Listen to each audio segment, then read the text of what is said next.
আপনারা দেখছেন হলদিবাড়ি টাইমস।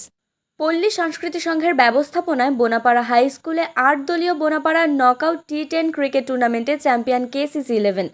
রবিবার ফাইনালে পরস্পর মুখোমুখি হয় KCC11 বনাম Geo11। KCC11 টসে জিতে ব্যাটিং করার সিদ্ধান্ত নেন। ব্যাট করতে নেমে নির্ধারিত 8 ওভারে 3 উইকেট হারিয়ে 131 রান করে।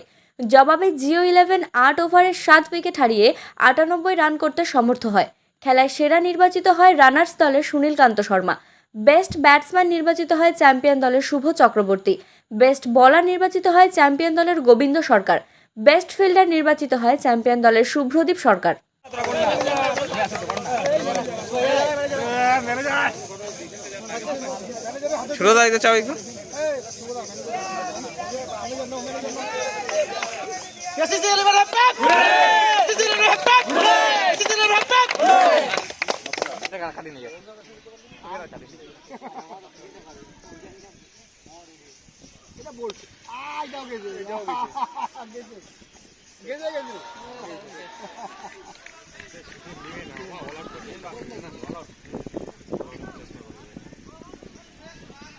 বত্রিশ জানে উইন।